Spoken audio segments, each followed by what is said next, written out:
Hey there, Kindred Spirits. You are listening to another fabulous episode of Kindred Spirits Book Club, the podcast where two grown ladies geek out about Anne of Green Gables.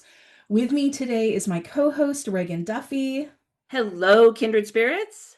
And today we are joined by a third grown lady, our very special guest, Dr. Andrea Mackenzie. Delighted to join you today. We are so excited that you are here. So we would love to introduce you to Andrea Mackenzie, who is an associate professor at York University in Toronto, Canada. With Benjamin Lefebvre, she co-edited the restored text of Rilla of Ingleside, an essential read, by the way, for all of you following along for this season. And with Jane Ledwell, she co-edited the essay collection Ella Montgomery and War. So you can see why she had to join us. Andrea was also visiting scholar with the Ella Montgomery Institute, and she co-chaired two of the biennial conferences, besides contributing multiple chapters and articles about Montgomery's work over the years. With Benjamin Lefebvre, she co-founded the award-winning Ella Montgomery Readathon during the first weeks of the COVID-19 lockdown in 2020. Andrea's other research specialty is Canadian nurses' experiences overseas during the First World War. She has even published a book of nurses' letters entitled War-Torn Exchanges, and she regularly publishes articles and gives talks about nurses' wartime experiences. When it comes to life on the Canadian home front during World War I, and especially where that intersects with Ella Montgomery, Andrea is the expert. We are so privileged to be able to bring her insight and expertise to all of you as we discuss what it was like for women and girls in Canada during World War I. Today's episode is all about the girls of Glen St. Mary, what they were doing during the war, how they were serving and assisting the war effort, and what options were even available to them. But before we get started, a quick reminder, if you are not already hanging out with us on Instagram, come join us at kindredspirits.bookclub. That's where we share updates, giveaways, cozy bookish memes, glimpses of our ever-growing Ella Montgomery libraries. We also love chatting with listeners in the DMs and in the comments. It feels like an extension of the book club. A 5-star rating for the podcast is like pulling up another chair so more book club members can join us. It helps kindred spirits find us. So if you have been enjoying this podcast, please leave us a rating or a review on Apple Podcasts, Spotify, Pocket Casts, wherever you listen. If you would also like to support the podcast, you can shop our bookshop.org link. You'll find it in our show notes to find all the books that we recommend in our pods and some of our favorite editions of the Ella Montgomery books. You'll be helping to support the pod when you do that. You'll also be supporting indie booksellers too. So win, win, win. Now, let's get into the fun stuff. Andrea, we love to start episodes with our guests by asking them how they first came to Anne of Green Gables or Ella Montgomery more generally. Well, I grew up in rural Ontario in a tiny village of 500 people, and I used the public library a lot. But I have to say it was not love at first read for Ella Montgomery. The number of books in the library was understandably limited, so there was Anne of Green Gables on the shelf when I was looking for a new read. It took me 3 visits and 3 attempts before I finally took the book out and read it through. And of course, once I was hooked, I went on a search for other Montgomery books, found some on my parents' shelf, found more in the library, and just kept on hunting until I found them all. Oh, I love that. But it makes sense, I think, a lot of people when they first encounter Anne of Green Gables, sometimes it just doesn't hit you right away, whether it's your age or the space that you're in or just getting through that first chapter. So I'm glad that you stuck with it because here you are. Yes, absolutely. I have to say those 3 visits were within 3 weeks. So Okay, so it once a didn't take week. you too long. Yeah, so I had to get past Mrs. Lind. She was not my favorite character, but once I was past her and at the train station with Matthew and with Anne, I was off and reading. Yeah, weren't we all? So do you have a favorite Ella Montgomery book or maybe even a least favorite? If you can choose. My standard response to that is whichever book I'm currently reading is my favorite book. I have to say, though, that Rilla of Ingleside really is overall. It has a slight edge over the other books. But once I start to think about Montgomery's works, I think, yeah, Rilla is one of my favorites, but so is Emily And then I love the Blue Castle. I could go on and on and on. Yeah, I think it's often hard for a lot of people to, especially I think if you're a scholar, because once you spend so much deep time with some of these books, even ones that you didn't initially think you maybe loved as much, I think then you discover a whole new level to them, a whole new understanding, and just choosing seems kind of unfair. Exactly. But we always ask it anyway, because sometimes we unearth some hot takes, which we love. And speaking of hot takes, do you have a least favorite Montgomery text? That's a really difficult question because there's something interesting to like in every single one of her works. Yeah. I would have to say that Mistress Pat would not be on my favorites list. And I think the reason for that is because to me it's a very dark book. Pat Mm. seems very confined and trapped right up until the end. But there are still details in it and hilarious scenes like that. I think it was Christmas dinner where everything goes wrong for her, and yet the meal still gets eaten, and she has a new niece as a result. Yeah. We've really had the experience of going through these books in such a detailed way for our podcast, where a lot of times we will take a text that we struggle with on first read, or that even we've heard from others is not their favorite, and we really come away with exactly what you're talking about, Andrea. You still have that scene or that collection of scenes, or maybe even that character where you're like, okay, the rest of this book is not for me, but I'm still so glad that we got to experience this moment. I'm thinking about our deep dive into Kilmeny of the Orchard, Reagan. What happened there? We both, I think I had read it like once when I was maybe a teen, and then Kelly had never read it. And we decided to kind of throw it in at the end of a season. And we spent the entire book being like, what is happening?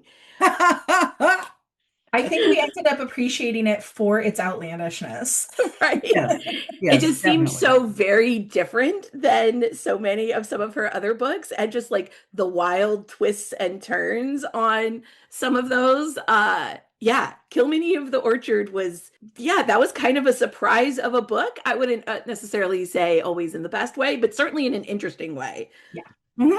Yeah, I found the same thing with the readathon because we went through chapter by chapter and we had readers recording the chapters, and I would then edit them and also check them through to make sure the vocabulary was correct, et cetera, et cetera. But I found it really interesting to do that because I had to listen to and read every word of every chapter. Hmm. And once you have read Montgomery so many times, you tend to start skimming to get to your favorite part. So Mm. that pulled me back and gave me a real insight into the way that she uses language and narrates events. So it was wonderful.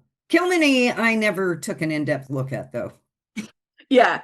Probably, Um, probably for the best. Yeah, yeah. I don't know whether we'll go back to Kilmeny, right? There's definitely some books where we're like, wow, we might want to come back to this again in a different way, as we're continuing to gather more information and Mhm. expertise and appreciation and see how many things connect. Kilmeny's maybe on the lower end of that scale, but we can certainly appreciate it for a stop along Ella Montgomery's growth arc as an author. Yes, well, it was a shorter serial story that she had already published, and her publisher made her turn it into a book in a very short space of time. So, you know, it reminds me of this film I watched at the art gallery the other day by an artist whose artistic process is quite lengthy because he etches on copper and then does prints from it. He held up his design for his ultimate print. And he said this stage is the most important because if you have a weak design, it will plague you all the way through the process. Mm. Well, I think we can probably see that happening with Kilmeny. Yeah. Yeah, I think you can see it Okay. stretching at its seams that it was maybe not meant to be expanded. It kind of reminds me a little bit. I love a good fantasy book about how an author will sort of blow up and they'll be pressured to turn what maybe should have been two books into a five-book series, and you can see the strain happening in the Mhm. middle. Yeah, definitely.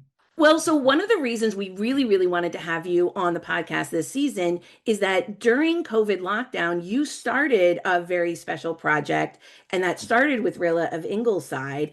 Can you tell us a little bit more about the readathon on Facebook? Certainly. So I'm sure, as you recollect, that COVID-19 came up very suddenly. One moment we were hopefully happily doing our normal everyday things and works. And the next, we were locked down and isolated. At that particular point in time, the work that was going on, sewing masks, well, I can't sew very well. I don't have the knowledge to do work into vaccines and such. I was feeling as lost as Rilla was at the start of Rilla of Ingleside. I wanted to do something to help, and I didn't seem to have the skills to do it. So I racked my brains and I thought, well, if we're all isolated, we're all stressed, and we're all fearful about what's going to happen. Rilla of Ingleside, one of the strengths of the book is the community that is created through catastrophe. And I thought if we are all socially distanced and isolated, we can still craft community online. So the idea of the readathon came to me. It was called the Rilla of Ingleside Readathon to start with. And I thought of that book because it is about a community dealing with catastrophe. Ella Montgomery called the war like the coming of a sudden storm. I may not have the absolutely accurate words of hers, but it came up like a sudden thunderstorm and changed life completely. Once I had thought up this idea of let's do a readathon about Rilla, I knew I would need help. And so I called up my friend Ben Lefebvre, who is, of course, a good friend, a colleague, and also one of the greatest experts on Montgomery living today, and asked him if he would like to help. He said, certainly.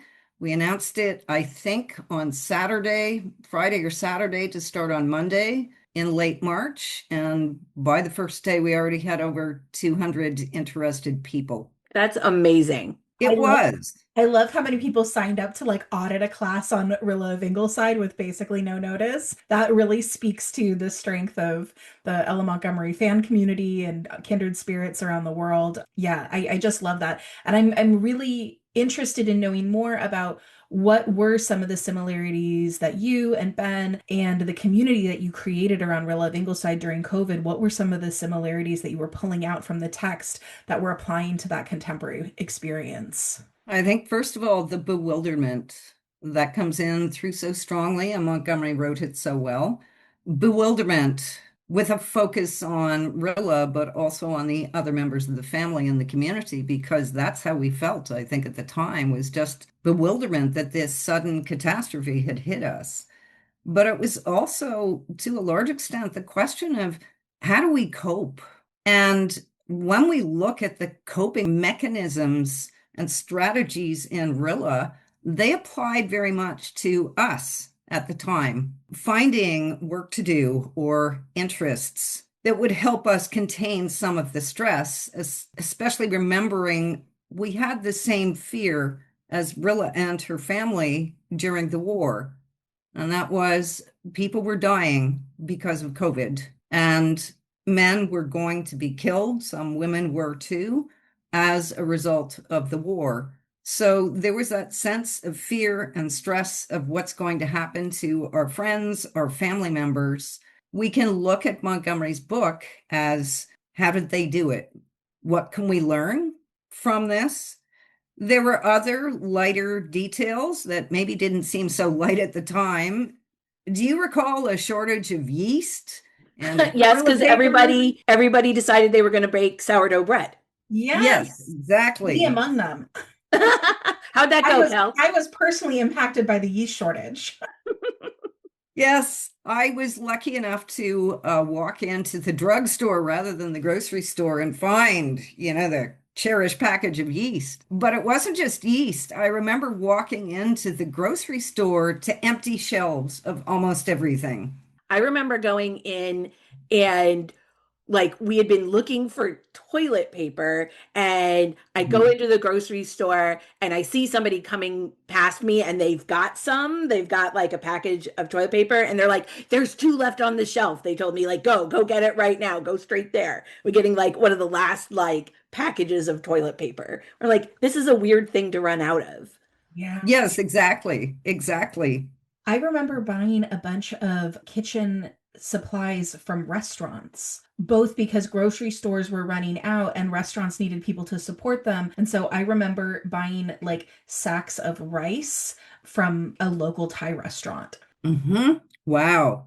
Yeah. And there were all kinds of things. I do remember going in to look for flour, and the shelves were completely empty of flour, but not only flour, also sugar, salt, all the essentials. And going through three different stores and finding the same thing, and then going to my local drugstore once again and finding flour, salt, sugar. Your local drugstore is amazing. So when we think of food rationing in Rilla, we were also circulating recipes given all these food shortages Hmm. for people to help try and help people out. There was a lot of interest in the readathon when I got to the food rationing and the recipes that were developed during the war. So that was interesting. That was also a parallel. It was also a case of, although it doesn't show up that much in Rilla of Ingleside, one of the things that I thought at the time was the economic disruption with so many people not able to go into work. Well, the same thing did happen during the First World War. There was disruption of labor at the time. And of course, married men who enlisted, their wives got an allowance, but it was a very small one. Mm. And that's where some of the charitable work came in. I have to say, one of the other parallels was the fundraising going on during the pandemic and the fundraising that is wholeheartedly supported by most members of the community in Rilla. So there are all kinds of parallels there. But for me, the readathon was about engagement. And one of the strongest things in the book, and I think why so many people were drawn to it, was the strategies for coping with this life, Yeah. our lives, when they have utterly, utterly changed. This has never happened to us before. How do we deal with it? So, yeah, the readathon was about engagement. We had readers recording the chapters and we would put them up 2 or 3 times a week. We had discussion questions. We had all kinds of interesting discussions about all the aspects of the book, really.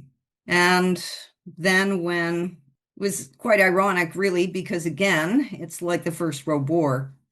We planned Rilla of Ingleside for 3 months, and we thought this will all be over at the end of 3 months and life will be back to normal. And it wasn't. So we started another book, and then Ben suggested, I think, for our third book that maybe we should change the title of the group to the Ella Montgomery Readathon. And that's what we did. And we just kept on going because people in various parts of the world were still locked down and still in need of community. You know, the Ella Montgomery Readathon actually, I don't even know whether Kelly real knows this, was what led me to find the Ella Montgomery Institute because I was directed to the Facebook group because we didn't start the pod until well after COVID. It was not a COVID project. I mentioned it in one of those culture study book threads. We love culture study as a Substack. And somebody in there had responded and said, "Oh, well, if you love Ella Montgomery, you should check out the Ella Montgomery Readathon on Facebook." So I did. And that was probably around the time that you had probably posted something about the upcoming conference, the last conference at the Ella Mhm. Montgomery Institute. And so then I said that to Kelly, be like, we should think about going to this. And that was kind of what led us into the getting connected with the academic community was that comment on a random post in a random Substack who's like, you should go check this out. And I went and I was like, wow, the depth of information and knowledge that you guys have collected in there is absolutely incredible. I mean, that's a gold mine of information in there. Thank What I'm you. hearing is that this podcast today, like what we are doing right now, this conversation would not exist but for the Ella Montgomery Readathon. Yep. Really? I think so because, Oh, well, I mean, maybe we would have stumbled across the Ella Montgomery Institute and the like getting deciding that we could directly connect with the academic community. But if we had missed that first conference, we wouldn't have done that obviously until coming up on this year. So I think there was just like this kind of, it happened at the right time that we found that, and that led us to the institute, and I think that led us to taking the podcast in a way that has allowed us to bring in more academic experts. I think it all got very connected there. I think that's great. I think that's absolutely great. Let me tell you a little secret, by the way. So, I said earlier, my other research work is Canadian nurses' experience overseas during the First World War, which can be quite emotionally draining to study. So, Ella Montgomery is my pleasure. I read her books. I mean, despite being an academic who also studies them, I read her books for sheer pleasure. Mm. They are my lighter side of things when the other research gets a little bit too difficult. I think Ellen Montgomery, at least for both of us, has certainly been kind of an ultimate comfort read throughout our lives. And that's why we started the podcast, was we wanted to talk so much about the books that we just love so deeply and have brought us so much joy and comfort over years. I think that is so great. I mean, what you're doing, creating yet another Montgomery community that's friendly and welcoming and enjoyable. I think it's terrific what you're doing. Oh, thank you. Andrea? Well, speaking of both Rilla as a comfort read and speaking about Rilla as sort of reflecting what happens kind of when your world gets turned upside down, one of the things, your work on the Ella Montgomery Readathon made me think of, Andrea, was how intensely I connected to Rilla of Ingleside when I was rereading it for this season of the podcast, because it felt so directly relevant to my experiences following the fires in Los Angeles last year. So just to catch anyone up, because by the time this episode comes up, we'll be more than a year past it, but in January 2025, there were two massively destructive fires in Los Angeles caused by just a horrible combination of a dry winter and hurricane force winds. And so I, along with 13,000 other families in Los Angeles, lost my home. And the year after that, of course, was tough for all the reasons that you'd imagine. But what I really noticed in rereading Rilla was how similar our experiences were, like hers with the war and mine with this, post-fire experience. And sometimes in like very subtle ways. Like I really connected to how Rilla talks about time in the book. She refers to life before the war as the dear old cloudless days of a century ago. And that felt so real to me because after you experience a great loss, whether it's something like your life being thrown into upheaval by a war or a lockdown or a loss caused by a death or, anything like this, but you have these moments when your life feels divided in two and your life before that division, before that loss feels simple and cloudless. And it feels like it's a century ago, right? It feels so much longer ago than it actually was. This comes up for me all the time. I'll be like scrolling through my phone and like a memory will pop up like, oh, this day 2 years ago. And it's me in my old house wearing my old clothes with my old things. And none of that exists anymore except for me. And it's impossible to believe that that was only 2 years ago. And it made me really realize that Rilla of Ingleside is, in a lot of ways, about how families and individuals respond to mass trauma and tragedy. When you experience these catastrophic events that affect thousands of people or millions of people in the case of World War I, billions of people in the case of COVID, it's like there are two levels of harm. There's that individual level of harm, right? What you on the individual level are going through, your response. So for me, after the fire, that was the fact that we lost our home and all of our possessions, and we experienced homelessness and displacement anxiety. But then there's also the collective level of harm, right? The collective level of harm you go through as a nation at war, the collective level of harm we all went through during COVID-19, and the harm that we experienced after the fire, right? Our whole community was gone, that whole way of life, schools and parks and farmers markets and coffee shops, everything just like disappeared overnight. So yeah, like Rilla experienced in this book, living through catastrophe and massive tragedy means that on a collective level, life is never going to be the same again. My town is not going to be what it was ever again. It's gone. And we are rebuilding and we're building a new town and it will be wonderful, but it will be different.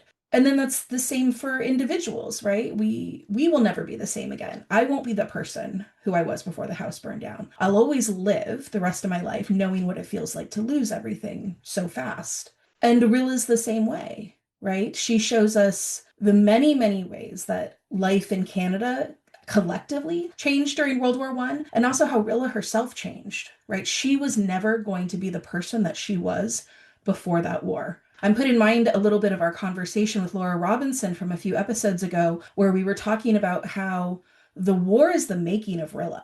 Yeah, she She's would not be the person that she is at the end of the book. If her 4 years had been the way that she had predicted it was going to go, she would be a different person. She would have grown and matured too, but differently. differently. And Very there much are these so. things that happen in our lives. There are catastrophes and loss and grief that happen to us where we don't go back to the people we used to be. And reading Rilla and seeing that was deeply comforting to me this year. And I understand why that also brought great comfort to all the readers who were along with you for the Ella Montgomery Readathon project in 2020 as well. Yes. First, may I say how very sorry I am for you losing your home, Oh, thank you, having Andrea. I to, mean, yeah, it's awful.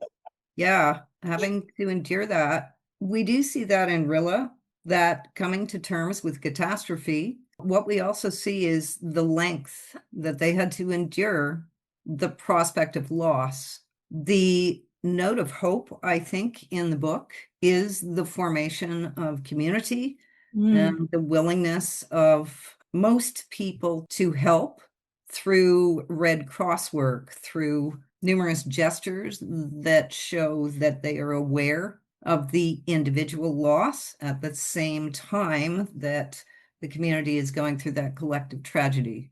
So yeah. you see that at the time of, for example, Rilla's brother Walter's death, how the family draws together, how one of her colleagues, Betty in the Red Cross, defends Rilla against criticisms made of her by Irene Howard, of the ways that communities reach out to the individual family that is suffering. And Mm, yet understanding at the same time, no one who ever experienced the First World War, their lives were not the same. They could not be the same. I have spoken to various women. I ran a workshop about Rilla in 2008 at UPEI for one of the conferences, and I spoke to some of the women. I also spoke to some in 2014 for the conference on Ella Montgomery and War. Women whose families had lost brothers, sons, during the First World War. The family's life was never the same. The men were never, ever forgotten, and the collective experience of war was never forgotten. So when we think back, when we look at Montgomery's writing of the war, she wrote this in 1919 or 1920 for publication in 1921. Even then, you can see that the catastrophe is written in. And as you so aptly put it, Kelly, it is suffering of the individual, but it's also the suffering of the whole, of the entire country, of the community. Yet at the same time, Montgomery also realized that with a 4.5 year war, she could not place emphasis only on the suffering. Laughter still lightens and is a strategy that is always needed. And enjoyment, even when the daily stress seems almost insurmountable. yeah. So she layered that in very deftly. It's one of the things that makes this book such a multifaceted read. It's one of the things that has made this such a rich text for us to mine this season.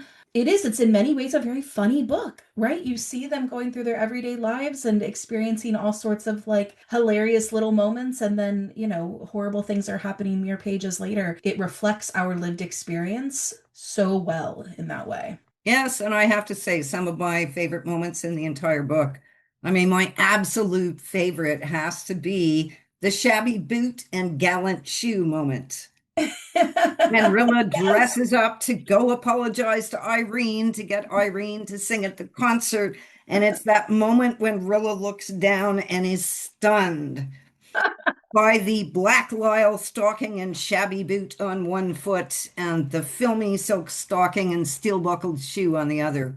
She had two different errands in her mind at that moment and just did both of them at once. And of course, what's funny about it, right, is like in the backdrop of this war, she's still a teenage girl who is meeting with her frenemy and wants to put literally her best foot forward. And she's holding both of these truths in her mind of like, well, the look, this is in the service of this much more important cause, but I still feel humiliated and I still feel ridiculous doing this, and I shouldn't because it's not a big deal. But I always think, even in the midst of big, slow moving tragedies, those small moments where we're very human and we're very much ourselves anyway, like that's what you kind of hold on to. You're still a person in the middle of a tragedy. You still care about the silly things that you care about in the Yeah. middle of a tragedy. You don't lose who you are, even if you change. And that's what's so funny about this moment, right?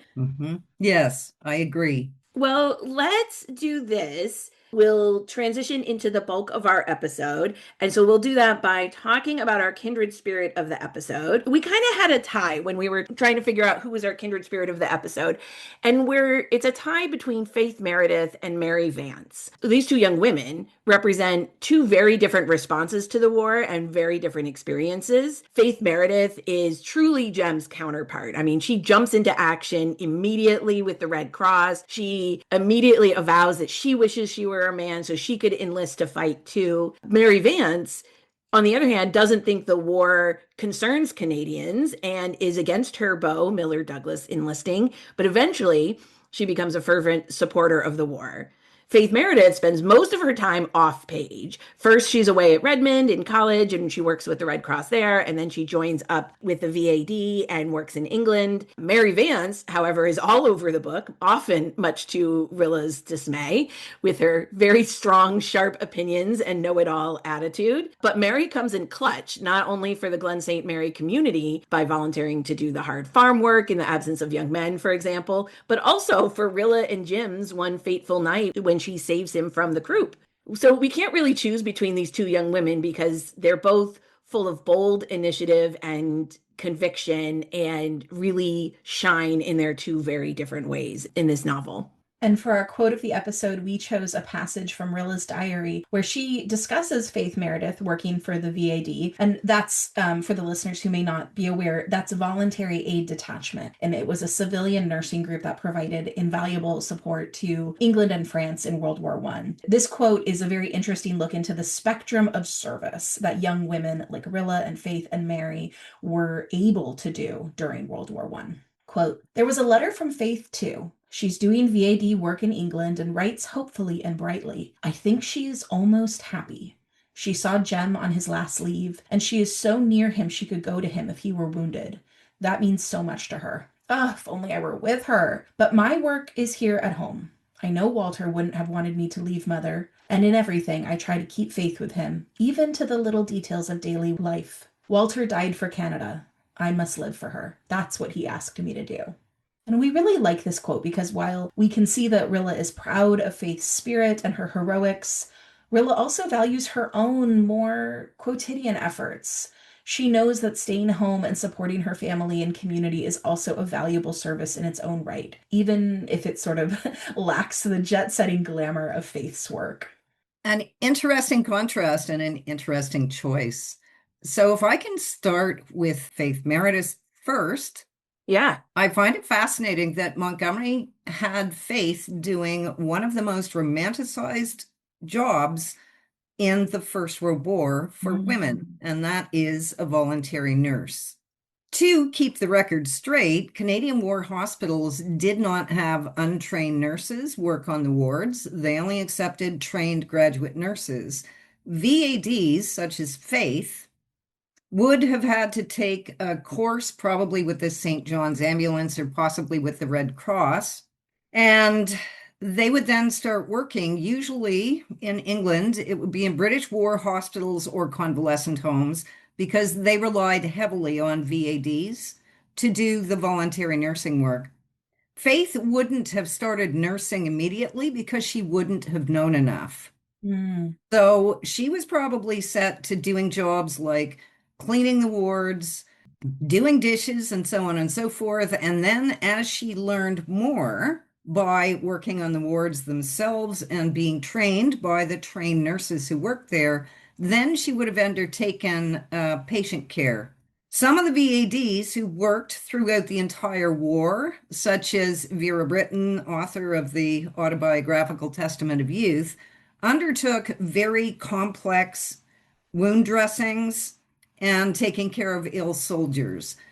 We never have a description of exactly what Faith does, probably because Montgomery wrote only about what she knew. And that's part of the reason that Rilla rings so true with Canadians of the time. But when she was in the hospital, Faith would have encountered severely wounded soldiers. I mean, they were usually held in France until they were stabilized, but not always. At certain times when the fighting was fierce, soldiers were taken directly from the battlefields, put on an ambulance train, then on the ship, and then they would arrive in England. Faith would have encountered these severely wounded men, also ill men. She would have had to help care for them. And I think this is an interesting insight into Faith. It's not mentioned in the book, but she's the one who does go overseas. And we can understand from the quote that you included why she does. She's the one who wished she were a man to go to. She has shown in books like Rainbow Valley, she's the one who goes off and tackles Norman Douglas, stands up in front of the congregation to apologize for her actions and absolve her father. By working in the hospitals, probably in London, though it's never specified, she would learn in much more depth what Jem was undergoing because she would see the men coming back from the battlefield. She would hear their stories. It's not that the women in Canada weren't aware of what war was like. There was not that gap. And Montgomery shows that women were equally aware of what was happening on the battlefronts. But Faith would encounter the bodies of the disabled, the wounded, the ill soldiers when they were not yet sufficiently healed to go back to the battlefield or to go to Canada. So, in that sense, she is most certainly Jem's equal. This was considered some of the most valuable work that women could contribute to the war. Mary Vance, on the other hand, is equally, how do we put it, an equally strong character, almost strident, shows no sensitivity towards Rilla's little ongoing romance. And yet at the same time, she does save Jem's life. The war work that she does is interesting because she's doing the less womanly tasks. Of course, she does the knitting and the sewing and so on and so forth, but she goes out and she works in the fields and she gets to wear overalls to do it. I find it an interesting juxtaposition that she tells Rilla about Millard Douglas's wound and his amputated leg. And then she turns immediately to the delight she takes in shocking Kitty Alec by wearing overalls. Love it. Mary Vance cracks me up as a character because in some ways she is so unlikable, but she is always a force. I remember where in this book, after being opposed to Miller going to war for several, at least a year or two, she sends him off to war. All of a sudden, she's the bravest patriot. And then when Walter leaves shortly thereafter, she's out there on the train station advising the Blythes all about how they should behave when they send someone to war, as if they hadn't already gone through that with Jem. But she's all like, oh, the men like this, and you got to be like this, and don't. And it cracks me up. Like she's only gone through it like a week ago, but now all of a sudden she's the expert. But she's a lady who gets stuff done. Yeah, she can be very irritating at moments, such as that when they are sending another one of their boys off to war. And there's Mary advising them like she is the most knowledgeable person in the village. Mary, however, is a complex character in the sense of Montgomery wrote in multiple perspectives about the war. And Mary Vance is one of those characters who doesn't immediately enthusiastically embrace war and that Right. Canada must enter it. That seems to be a very different perspective from, for example, Jem and Jerry going off to Mhm. war enthusiastically. And I find it interesting because, of course, not all Canadians wanted the war, especially in Quebec and especially in parts of the West, because it was an empire war, it was a European war. And they really didn't see why Canada should go and fight for Britain. So, Mary's view, I do like that arc and that trajectory. She begins as not understanding why it's necessary to fight the war. And then when the Lusitania is sunk in 1915, that's her breaking point. And that's when she decides that the atrocities perpetuated on those poor people on the ship, that is too much because it was a civilian ship. It was not supposed to be carrying munitions, and many people died because it sank in 20 minutes. Now, the general public would have known that when Montgomery published the book, so they would have understood Mary's outrage. And this is when, and I do find it interesting once again, it's Mary who decides that Miller's going to war, not necessarily Miller. Right. Well, and it's interesting. Actually, I was thinking a little bit about what you just said with, right? Like Mary is this contrast to Jem and Faith and Jerry who are on board, but also her ambivalence is very different from Walter's ambivalence. Right. Walter is struggling on this level of he's not questioning whether or not he should go to war. He's questioning his feelings of cowardice and the shame that he is wrestling with around not wanting to go to war, but he's not wrestling with whether or not he should go to war, whether or not it's the right thing to do. So while he wrestles with enlisting, it's not the same turn that Mary takes, right? The Lusitania, I think, is a pivotal point for Walter too, in terms, but that's much more about, I think, his feeling like that is more important than his own fear. That the Lusitania sort of highlights that his fear is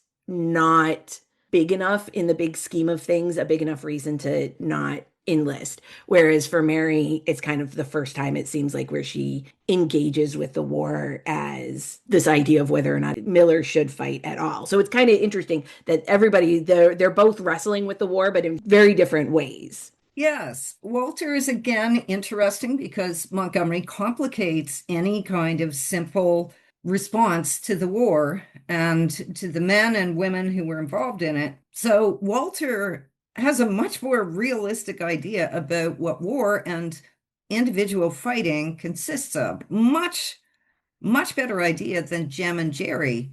And that is part of what is holding him back is the horror of killing that they never seem to consider when they leave. So Walter, he does not necessarily seem to be only afraid of being wounded or blinded. He is also afraid of the killing itself and the horror of having to kill another man. Yeah. So Mary doesn't engage at all. You're right, until the Lusitania. As we're talking about Walter, it makes me think a little bit about that moment in Rainbow Valley when Walter and Faith are having a discussion about, at this point, it's about Walter getting his tooth pulled. And they're having that discussion about pain and blood.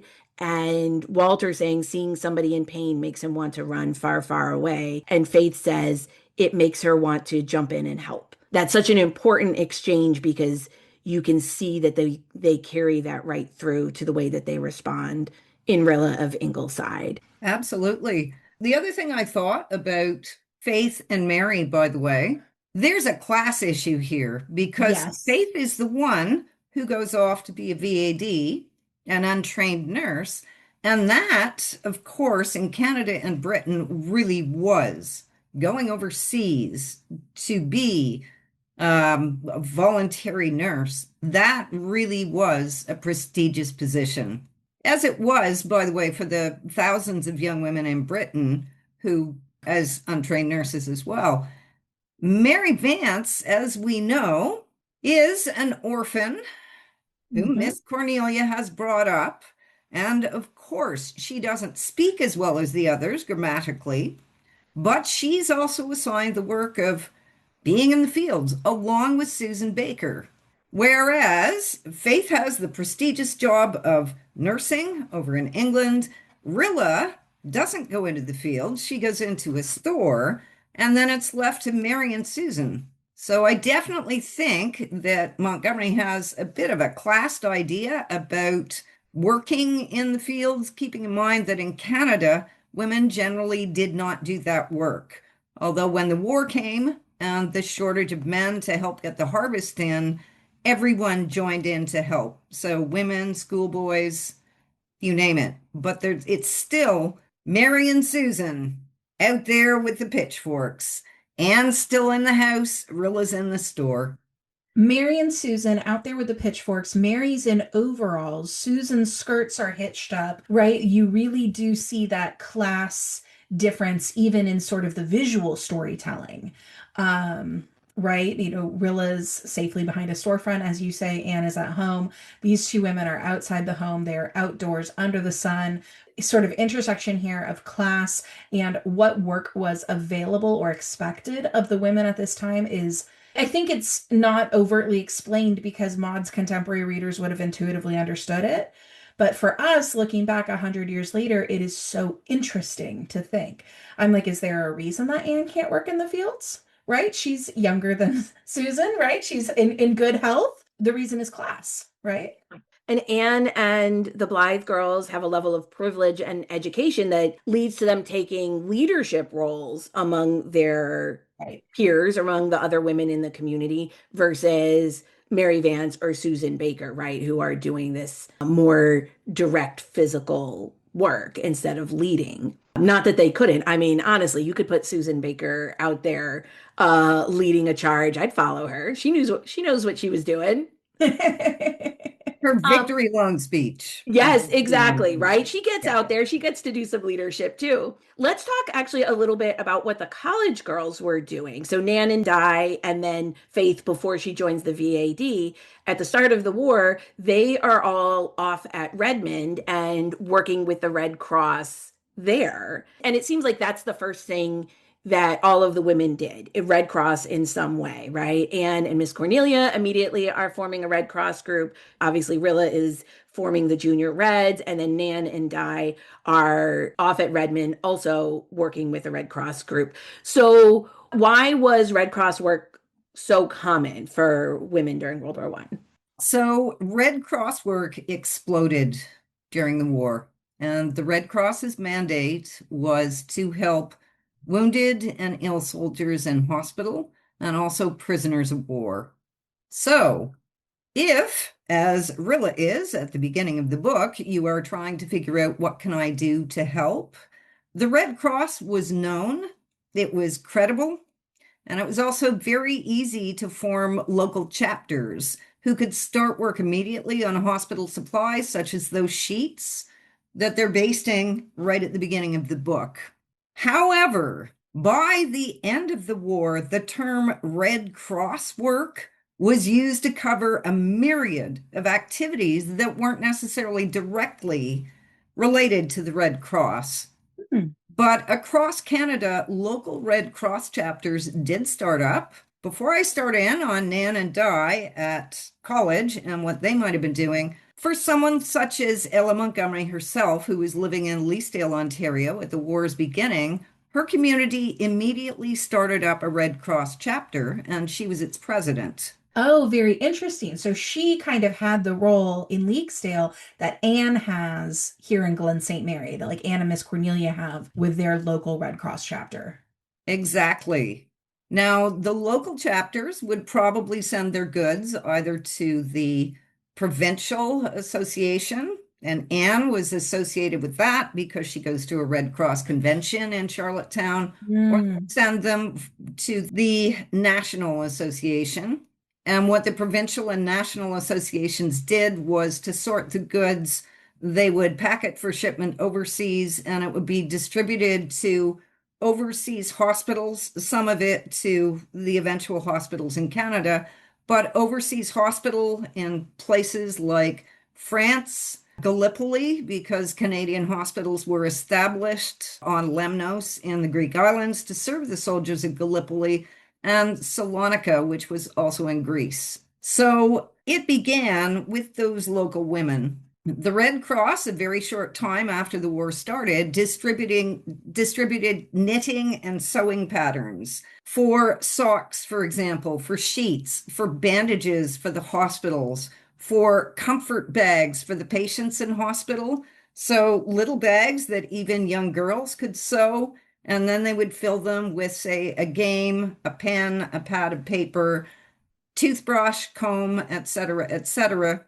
They also did things like Christmas stockings once a year at Christmas. So a myriad of things. Pajamas, I mean, you name it, pajamas, bed jackets, the aforesaid sheets, all kinds of goods were sewn or manufactured by the women in these local groups. But they also had to raise money because, of course, money is the most flexible commodity. So the local women would, just like Rilla, they would fundraise through concerts. They would have bazaars. They would hold bake sales. They canvassed for goods and supplies and for money. And they did all this for 4.5 years.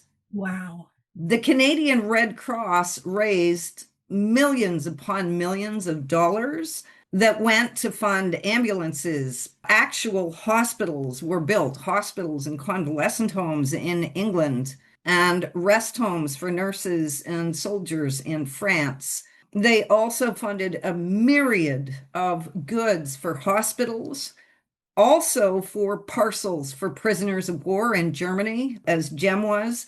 Those were lifesavers for many of those men. So they had a wide range of activities, and it expanded as the war went on.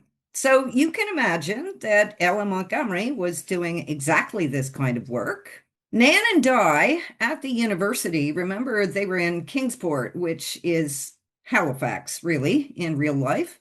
So it's a major harbor and port. Soldiers leaving for England would embark on ships in Halifax, and soldiers who were disabled or needed additional treatment in hospital would arrive in Halifax. And of course, this would be the destination for many of the troop trains coming from all points of Canada. There were training camps near Halifax. There were all these soldiers coming back and forth on trains and ships. A special effort would have been needed here. Nan Di's work, although Montgomery never tells us what it was, she does say something about a training camp being there.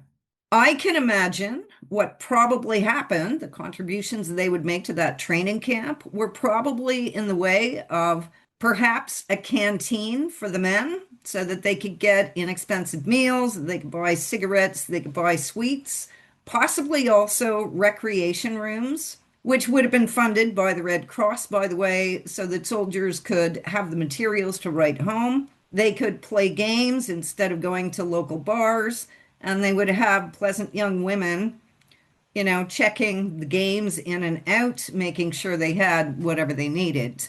It's also a case, though, that Halifax, seeing this number of soldiers going back and forth, the Red Cross did provide a welcome to soldiers who were returning to Canada.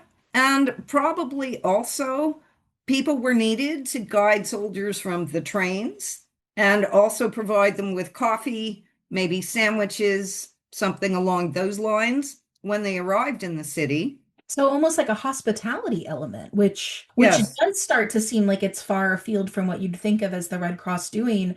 But what I'm noticing as you're sort of explaining this is that it really was like looking around and seeing what needed to be done and then just doing it. Absolutely. And it's also a case that even though the young women were at college, it's also a case that many of the colleges, because there were no men at the colleges, so you would have women's residences or the women in boarding houses. Many of the universities turned part of their residences or even part of their buildings into hospitals or convalescent homes. because large spaces were needed, thus providing more opportunity for young women such as Nan, Di, and Faith to actually perform hospital-related tasks. So there were many different things they could have been doing.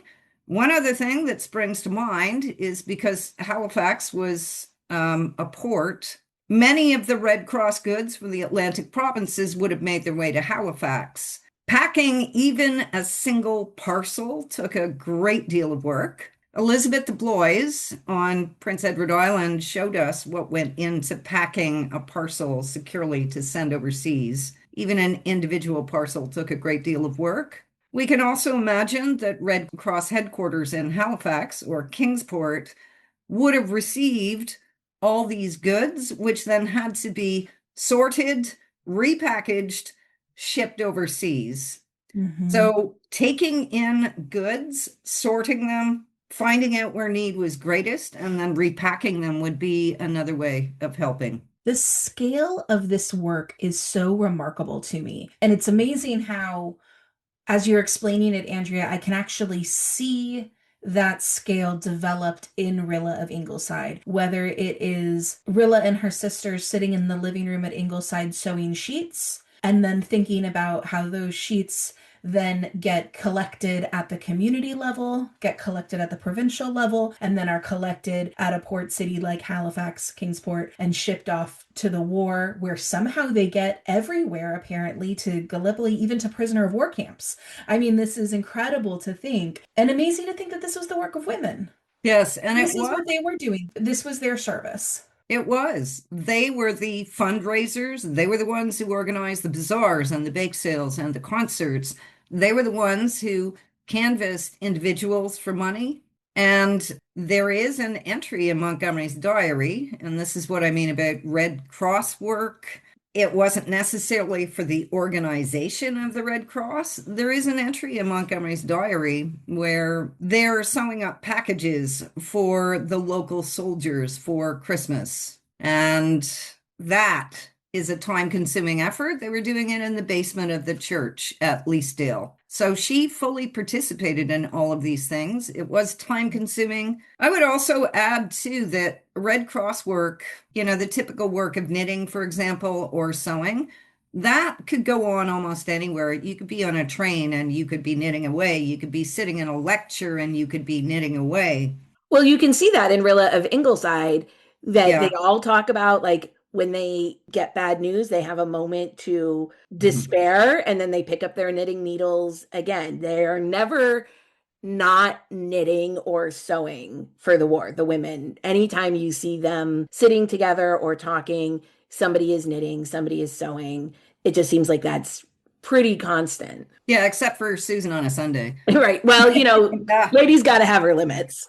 Exactly. So, despite all this individual effort, wherever you are in the portable nature of the work, most local Red Cross chapters did get together at least once a week for a formal sewing session. And Mm, this was part of the community support group for women, yes. was simply getting together, socializing, as we see those in the living room at Ingleside doing, even when there's not a formal meeting on. But this was a means of support. Keep in mind, Montgomery lived herself in a rural area. The village of Leasdale was very small. This would be rural women's opportunity to leave the isolation of the farm, to come in once a week and get support from other women. Now, Sarah Glassford, by the way, is the scholar who mentioned this, and the way that Montgomery draws women together in these ways, in some cases to forward the plot. But we can see such meetings and this kind of work for all the women involved, really as community building that focuses on women. Okay, so can you weigh in on Rilla's debate with her other junior Red Cross members about whether or not there should be snacks at a Red Cross meeting? Because that she was very determined that they not have snacks, and I think you can't have community building without snacks. Okay, so Montgomery doesn't write in Rilla's concern about why they should not have snacks, but let's keep in mind that at the time, there really weren't any convenience foods except maybe canned salmon. Oh, yeah. So if you were going to have snacks, well, it was probably more than snacks when Rilla talks about eats. Hmm. So there probably would have been cake or some kind of dessert involved, probably biscuits. You can see what's going to happen. They would hold their meeting, and then there would be rivalry because they were taking turns at holding the meetings in one Mm. another's homes. There Who's would be hosting the rivalry. best? Yeah, not only who is the best hostess, but at this particular time, people were supposed to be trying to economize. Sure. Now, it might not have mattered so much in 1914 before food rationing started. Rilla seems to have wanted to keep the meetings very businesslike, although they would have also socialized. But there would be that element of there is this luxury of food at the meetings. Right. I think they could have compromised. I mean, if you're going to meet for an afternoon and do work, you could have negotiated the level of refreshments served and kept it to something like tea, because that would have been the common beverage, tea in the winter, and possibly, I don't know, crackers, biscuits, Right. something Something like more that. simple. Yeah. Yeah. Yeah. And I guess if you're spending time making food for these meetings, you're not spending that time sewing. You can't just like pop open a bag of tortilla chips and a jar of salsa, right? That you can do now, right? Exactly. And the levels of, keep in mind the social expectations of the time, completely serious about company for tea, three kinds of cake on the table. One would have been fruit cake, the second pound cake, but the third had to be fresh cake. So I have to add there that possibly part of the reason that Montgomery had Rilla say no eats and have a pitched battle over it is because Montgomery, as a minister's wife, knew how much work went into holding such meetings in her home or contributing to gatherings. Right. So she's going to let Rilla spare herself that particular headache for negotiating who is making what and when. Or Yes, refocusing that energy on the work that they need to do, refocusing their energy not on preparing food, but preparing all of the fabric work they were doing. yes, you have to admit, though, that Montgomery does give us hints of everyone not getting along, and there is a little bit of competition in there, especially when Rilla makes a comment about her knitting bag that it's going to be the handsomest one in the society. Right. Because again, you're still human, even in the middle of the war, and a Exactly. little vanity and a little pride and a little like competition with, again, she's 15, right? Yeah. You can kind of see that in there, but also that's a very human thing. I think the least interesting characters are saints, really. Right. Montgomery's characters are always more complex and always have these touches that mark them as human and 15 and suddenly thrust into this new situation. Right. I think there's a reason why this book is not from Una's perspective. Oh, yes, definitely. We are going to pause right here because we still have so much more of our discussion with Andrea that we want to share with you. And we will do that in a part 2. So we just couldn't bear to cut anything to get this episode down to anywhere close to an hour. No, I can't edit that well. It would be too sad to leave some of this on the cutting room floor. So, part 2 it is. But we are so grateful for everyone who has been listening and sharing the podcast. Please feel free to drop us a line either on our Instagram or email us at kindredspirits.bookclub@gmail.com. We really love hearing from you. If you haven't yet, please rate us 5 stars wherever you listen. It helps more Anne fans find our cozy little corner of the internet. And if you email us about your review, we will send you a sticker and a thank you note. Thank you so much for tuning in today. We hope you will join us in 2 weeks for the conclusion to our discussion with Andrea on our next episode of Kindred Spirits Book Club. Thanks, Kindred Spirits. Thank you. Bye.